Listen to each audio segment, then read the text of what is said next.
going on, everyone? Welcome to episode 40 of the Data Driven Strength podcast. Today, myself and Zach are going to be chatting about a recent newsletter we sent out related to the influence of load or percentage of 1RM on strength gains.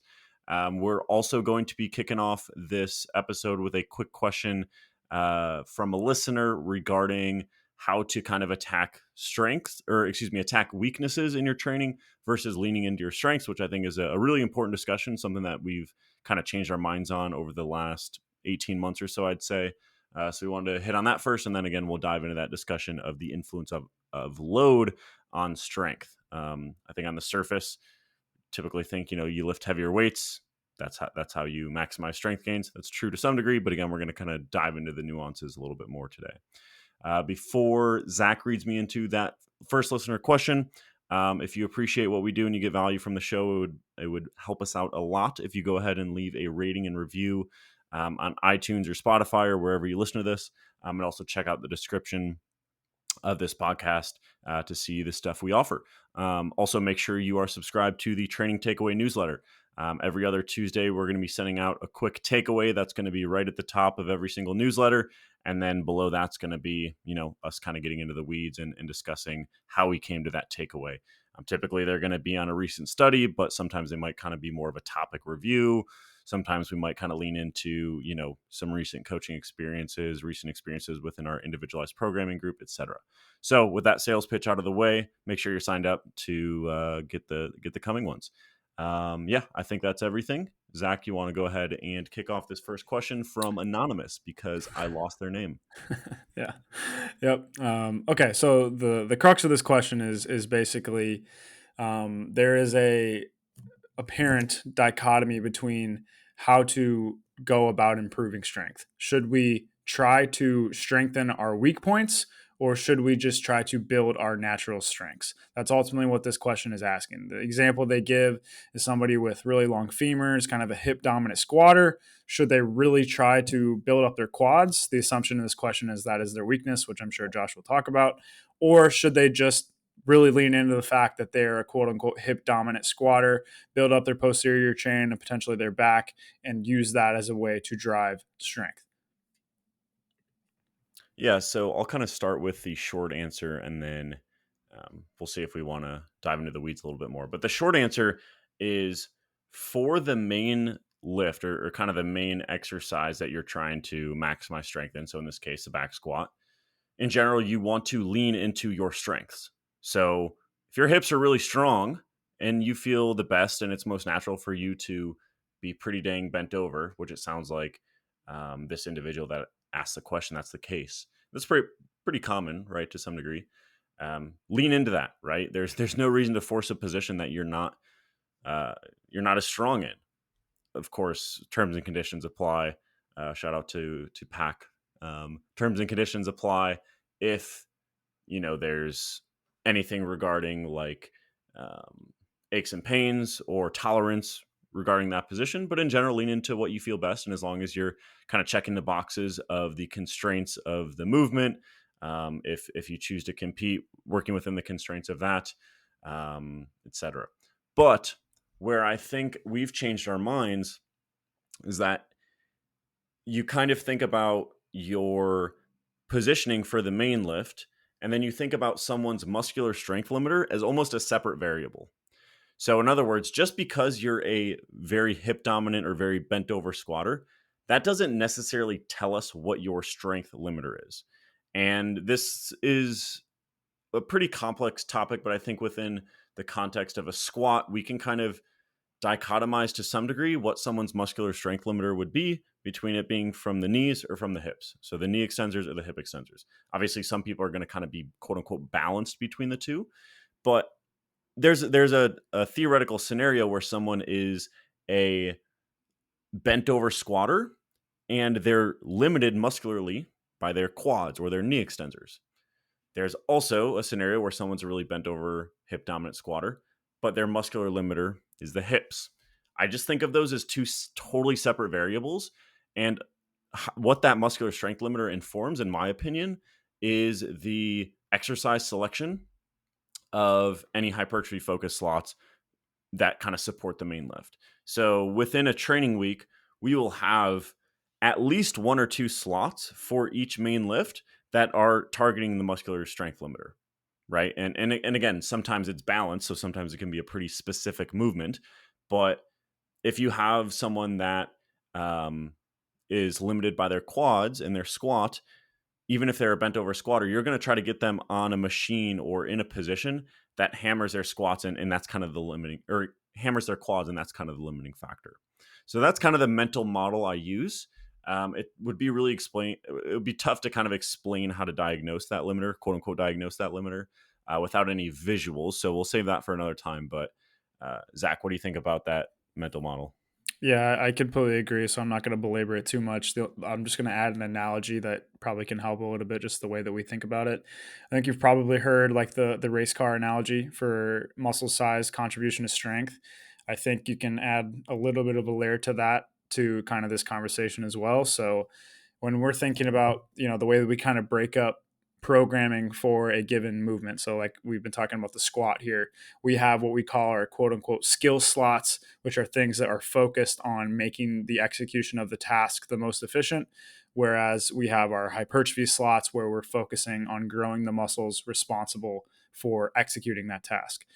The way that I think about this question to me is that the former, the skill slots, are dedicated towards teaching you how to drive the metaphorical race car as efficiently as possible, which ultimately is going to increase the efficiency at which you can produce force of the things that you're strongest with. In this case, the hips and the squat. So you're kind of getting the inherent ability of the race car to be driven at as close to its maximal capacity as physically possible, which is where the skill slots come in. Tons of practice at heavy loads, executing high degrees of force production from the strongest muscles that you have to lift those heavy weights. On the opposite end of the spectrum, this is where the analogy is probably a little bit more familiar, is that the hypertrophy slots are dedicated towards just overall building a bigger engine of the car, which is going to increase the capacity of the car, to which later training or concurrent training can continue to focus on improving the efficiency at which you can express the slightly increased capacity from that bigger engine. So that's just kind of the ongoing kind of metaphor that we kind of use when we think about this stuff, is that in a way you're really doing both. At the end of the day, the thing that probably drives the capacity the most, at least in our view, is probably just the size of the engine of the car, which is going to be mostly driven by the size of the muscles, particularly that are the limiter in the equation here. But you still have a degree of strength that can be improved by learning how to efficiently drive the metaphorical race car, or very efficiently execute the squat to maximally transfer the force capacity that you have from your muscles to actually complete a repetition. So that's the thing I always kind of come back to as a model. Obviously, all models lack a little bit of nuance, but I still think that's a helpful way to think about it. Yeah, I have a few thoughts in my head of things we could dive into, but we'll kind of call it there. Go ahead, drop a comment in the YouTube video or something if you want us to do a full episode on That's the that topic. first. Asking for comments. Nice. Let's Yeah, go. like Algorithm. literally no one watches on YouTube compared to podcasts. So yeah, we'll see how that goes. Okay. Let's start chatting about the newsletter that you sent, Zach. So I kind of alluded to this before, but I think this is a topic that on the surface you might not really bat an eye at, but I think it's actually really vital to understand. And that's the relationship between load and 1RM, and kind of having as good of an understanding of that is going to be helpful, right? We kind of assume that if you want to lift heavy weights, or yeah, if you want to get stronger, lifting maximal weights, you're going to have to lift, pretty close to maximal weights, which is true to some degree. But there's obviously, you kind of need to work backwards from that if you're trying to accumulate sufficient volume or tolerate a sufficient just general workload. So it's like, okay, at what point are we kind of checking that box? Or is there a point at which we kind of check that box in terms of, okay, this is heavy enough to maximize strength gains? Lots of additional kind of nuance there, but hopefully that sets a stage for you to kind of dive into what you talked about in the article, Zach.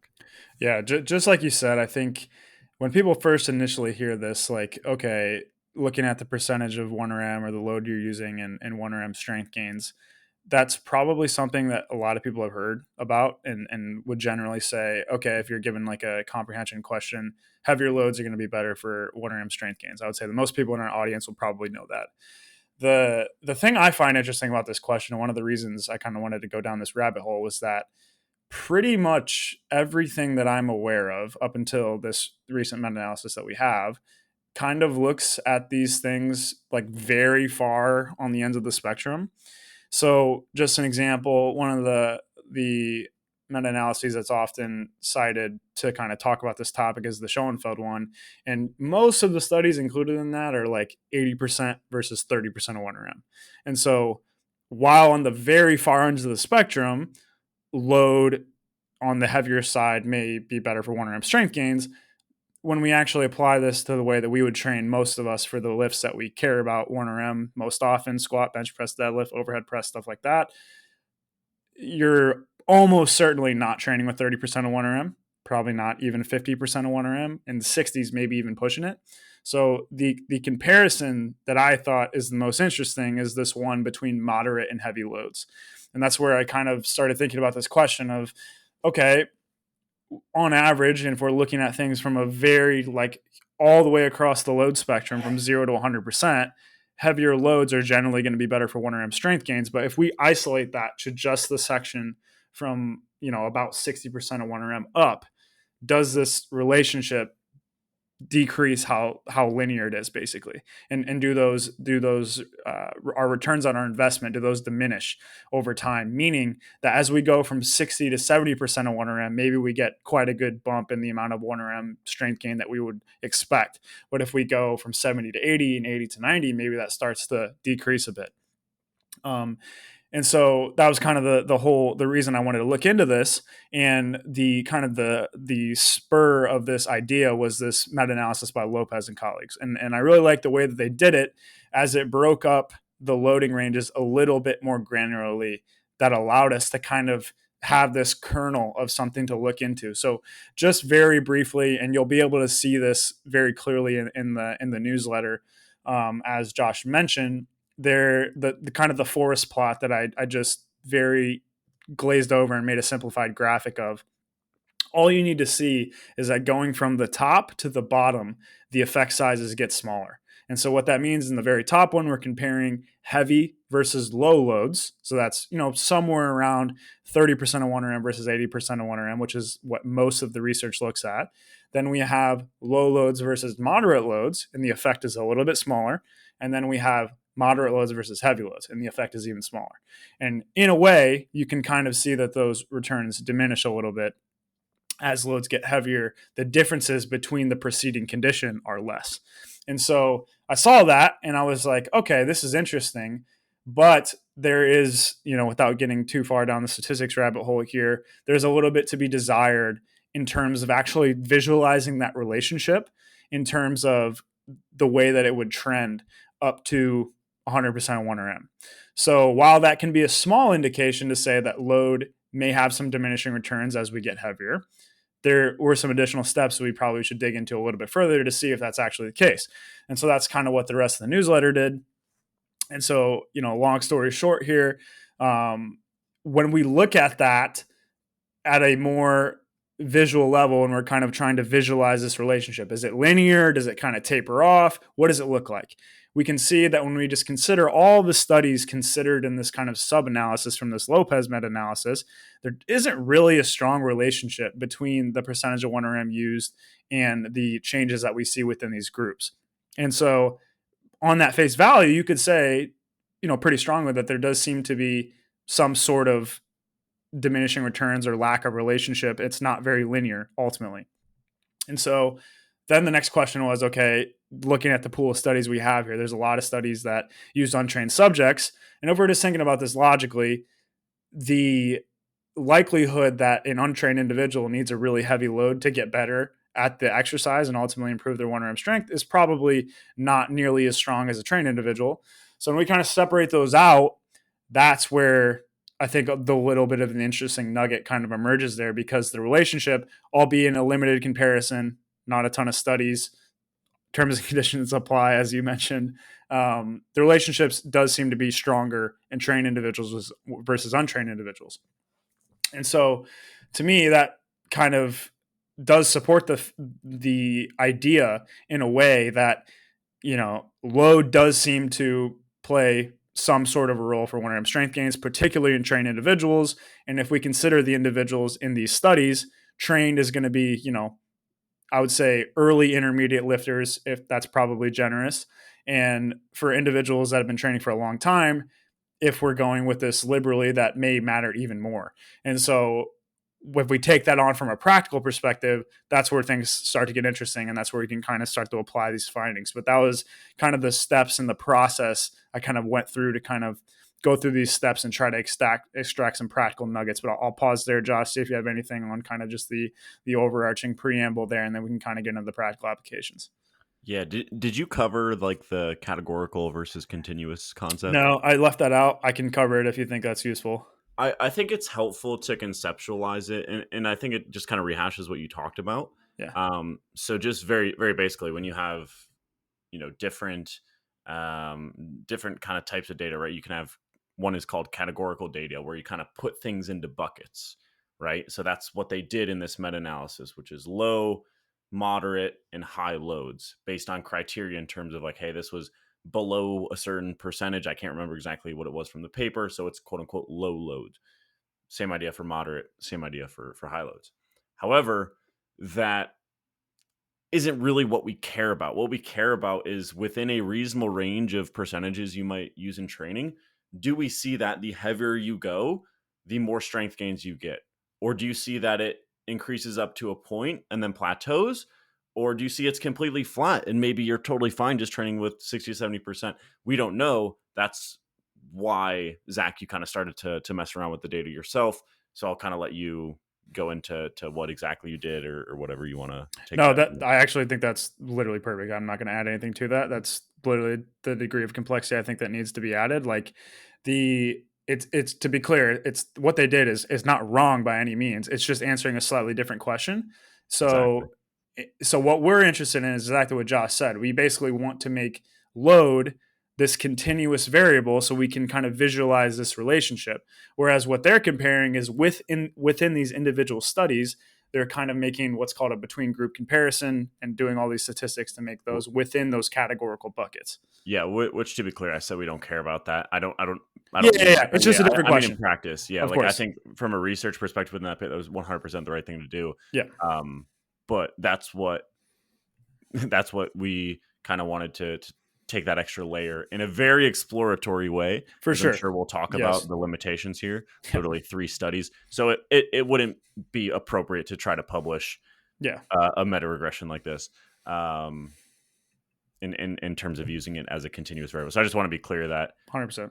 Not wrong by any means. It's just we're trying to really take this in a practical sense at the potential at the potential cost of this analysis just not being nearly robust enough.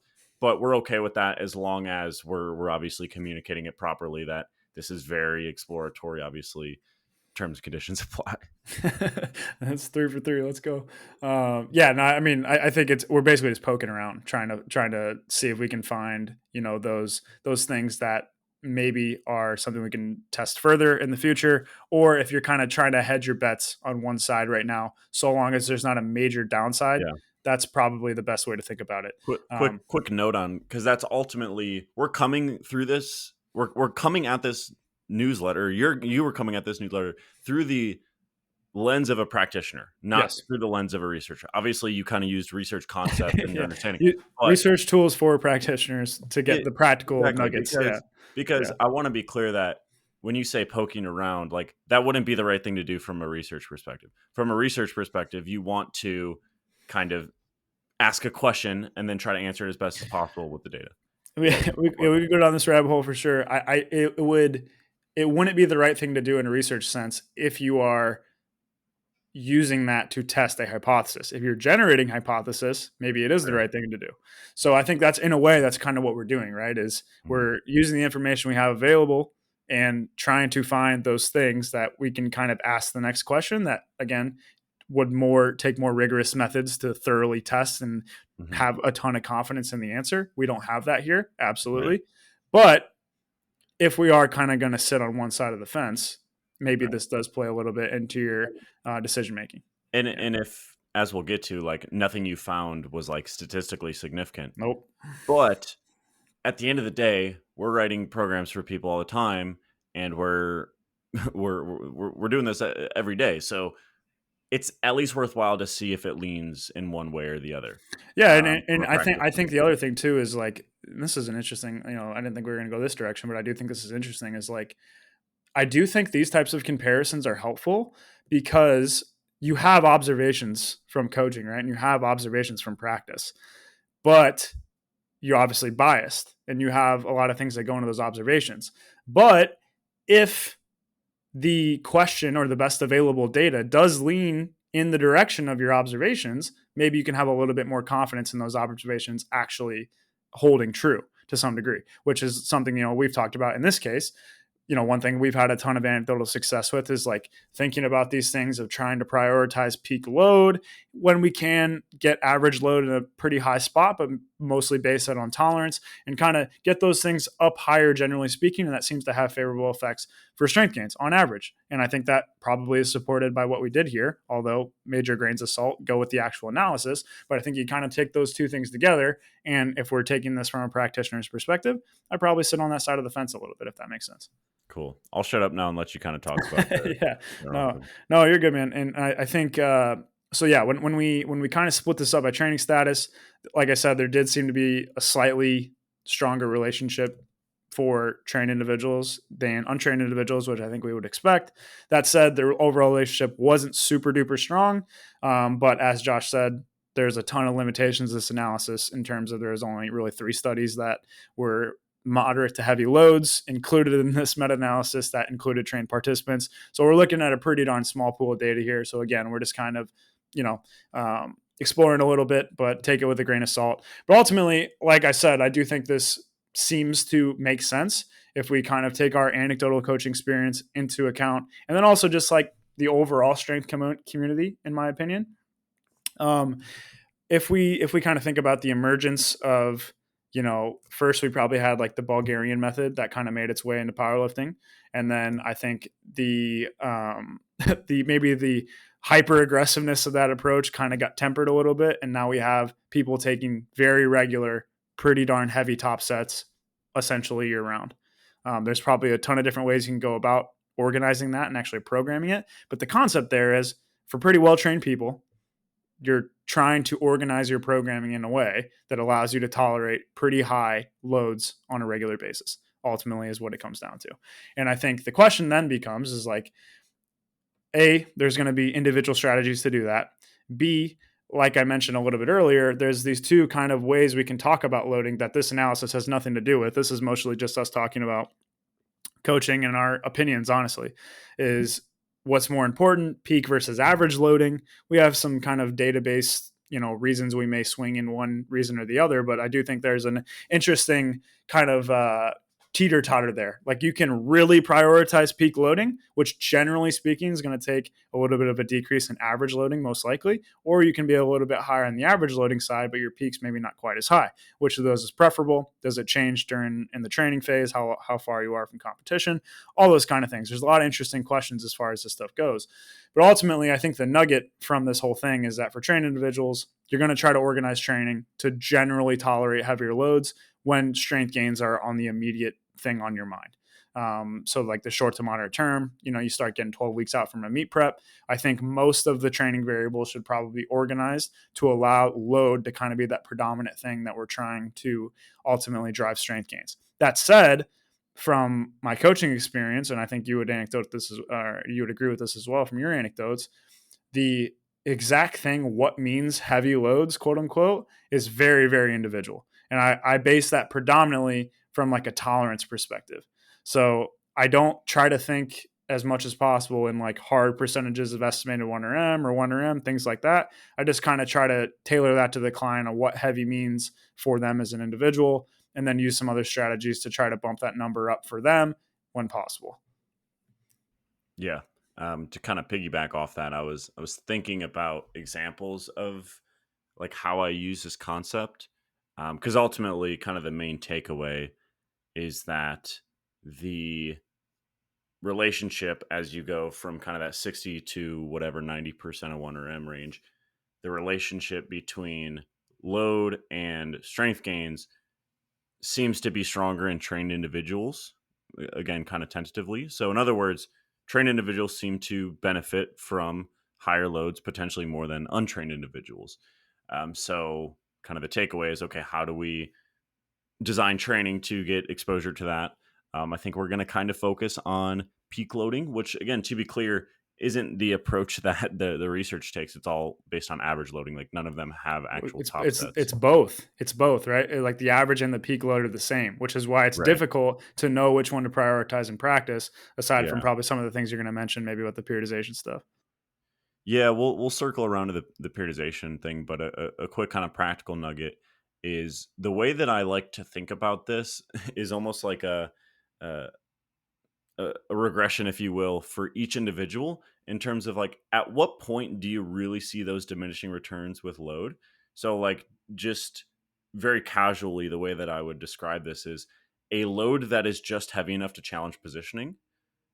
So in other words, 50%, like, yeah, you can like practice technique there to get a good feel, but in general you probably want to load heavy enough to actually challenge positioning so you can get some practice, actually kind of working through a sticking point or something like that. For some people, like I'm thinking like bench pressers, specifically like later individuals, that might be in the 92 to 94% range as kind of that threshold.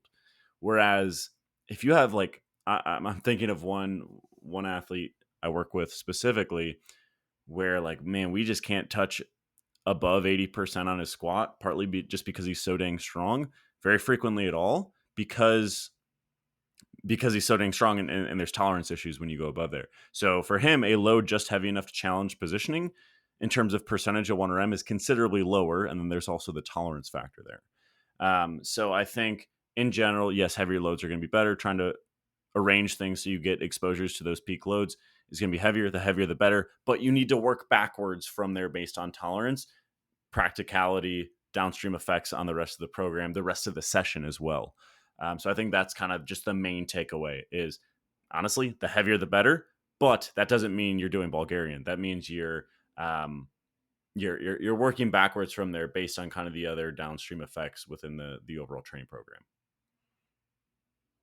Money. Yeah, no, I completely agree with that. That's exactly how I think about it is like, we've been meaning to do an episode on this, so I'm not going to go into this too much, but like we kind of start with like that, theoretical slash physiological, what theoretically should be the best, but then you have to layer on all of the practical and individual level considerations to ultimately get the output for what you should probably do. And Yep. so in this case, basically what Josh is saying is like, you know, if you only had to choose one load to be probably the best practice for strength gains, it's probably going to be up towards 100% of 1RM, 95 to 100% of 1RM. That's basically the best way you could practice for that test.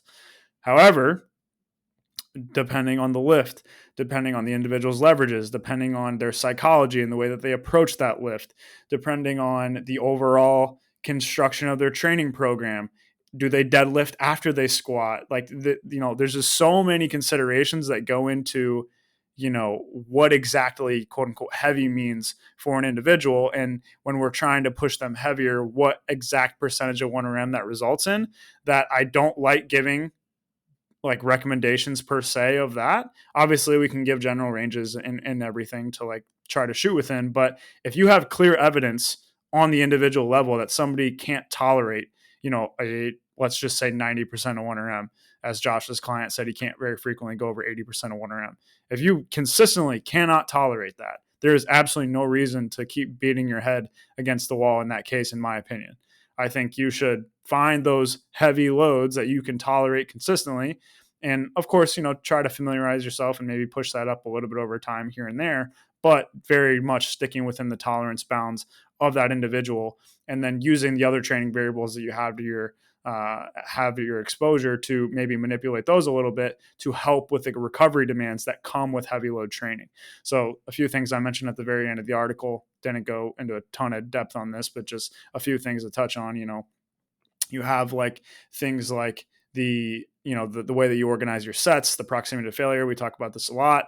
Instead of doing back off sets that are really close to failure, doing a strength oriented phase, maybe you kind of manipulate the set structure there to have those a little bit farther from failure at the same load. So just as a very basic example, instead of 3 sets of 6 at 80%, maybe you go 6 sets of 3 at 80% for your back off sets. And that may allow you to tolerate that single at 90% a little bit longer, or maybe just at all. Another way you could do it is, we talked about a little bit earlier on the exercise selection and how we like to think about that for a given lift. This is another reason we really like to find something that an individual can tolerate really well, and the ROI per set is really, really solid for their hypertrophy movements. So instead of just banging your head against the wall with like really fatiguing exercises that maybe aren't even really targeting the muscular strength limiter that you may have, maybe finding something that's a little bit more efficient may allow you to tolerate heavier loads on those lifts that you're actually trying to improve strength on. So that's another way to do it. And there's a bunch of other factors that can kind of go with a similar logic. And you can see what I'm doing there. I'm making adjustments to all the other variables to try to prioritize load, which out of all the variables for 1RM strength, that's probably the thing that's the most predictive of the loads that you're generally training with. And this probably is especially the case in trained individuals. That's essentially the idea. Perfect. I want to include this question from Cole, who responded to the newsletter, and I thought it was a good question, so I wanted to include it here. Shout out to Cole for reading, and he's also part of the Individualized programming group. So appreciate you, Cole. Appreciate the question. So I'm going to kind of paraphrase this the best I can. So basically, the question is like, hey, should you use like, if using very heavy loads consistently comes at a recovery cost, would it be more effective to have a top set and then back off sets year round? Or would you just kind of wave load intensity? So would you kind of go like, all right, we're using 70% on average for the first block, then 80% on average for the next block, and then 90% on average. So it's very, very much kind of like a traditional linear periodization approach where load increases. Or would you take a top set back off approach year round so you can keep those heavy exposures year round? What do you think? Short answer, we don't know. Just like we talked about a little bit earlier, the research simply isn't set up to answer that question. So this is almost entirely, coaching experience, practice driven from an answer. Like we would need a study that basically isolates peak load with different average loads, isolates peak load with the same average load, or changes average load with the same peak load, to be able to see which one of those is more important, and that kind of thing, which we just don't have. So Josh, I think the slight tangent argument from the periodization literature that would be helpful here, so I'll leave that to you. But in my experience, I think that it does seem to be pretty individual. I would say my default approach is kind of prioritizing that top set, having that more often. The way that I often frame this is like, the reason this is my default is because, if you think of like a traditional linear periodization, you start with sets of 12, then you go into a block of sets of 6s, maybe a block of 3s, and then you get into a block with singles. When you're doing that sets of 12, you kind of forget a little bit how to, how a heavyweight feels. Like Josh said, a load that's heavy enough to require you to fight to hold your position from the second that it's on your back, things like that. There's a lot of soft skills that go along with lifting loads that are close to your 1RM. And I think just having some sort of exposure to that, even if it isn't a single, or even if it isn't super duper heavy, I think can still be pretty useful. So I my think that's a general scientific term. super duper, yeah. But I think having those around in some fashion is probably a good idea for most people. But I don't necessarily think these have to be mutually exclusive either. I think you can kind of gradually increase the one, which is what I often do, and kind of gradually increase the loading on both of these. So you can start with a pretty light top set a little bit lighter back offs, and both of those can kind of linearly increase a little bit as you get close to competition. The rate of increase might be a little bit different between the two depending on your style, but ultimately I think this is pretty individual. I've had people that, I use more of like a block to block approach where everything kind of increases in load. I've had a lot of people that I kind of increase or include a top set kind of all the time and have that exposure. I would say that's a majority of the people that I've worked with. I find that to be pretty effective, but I've kind of seen all those strategies be effective in some cases. But I think the key, like I said at the end there, was that I don't think these have to be totally mutually exclusive. It's just the degree at which you polarize them. Yep, that's right on. I basically would always include a top set. It's just a matter of the nature of that top set. That might be sevens for someone that can't tolerate much heavier, or psychologically they just kind of need a break, whatever, that kind of thing. And maybe that'll kind of periodize down to singles or doubles in that final block. I still kind of view that as a heavier load approach, even if it's back off sevens. Maybe it's after a 10% load drop. That just gives you, a set of 7 and 8 at like an 8 or 9 RPE. That's obviously not a traditional top set you might think about, but you're starting to get into the close to the 80% or low 80% type range. You're getting a little bit of skill practice there. I think if you like the transition from going to that range to high 80s and then low 90s, mid 90s, I think that can be pretty smooth. Where I would really warn, or I would probably suggest against on average, is hanging out just at 70% for an extended period of time, or just at 60%. Besides, whatever, a few week kind of break from hard training, if someone needs it for psychological or life reasons, etc. But yeah, I think I would really double down on what you said in that they're both, our typical approach is that they're both periodized. Both that top set and the back offs are periodized, but that kind of polarization is always there to some degree. The degree of polarization, in my opinion, is probably one of the most important things to individualize. So yeah, I think we covered that well. Zach, got anything to add? Cool. Thank you all for tuning in. We will see you in a couple weeks. If you haven't already, we would much appreciate you leave a rating and review for us on the podcast. Make sure you're signed up for the newsletter as well. We'll make that the first link in the description. And we'll see you next time. Take care. Thanks, everybody.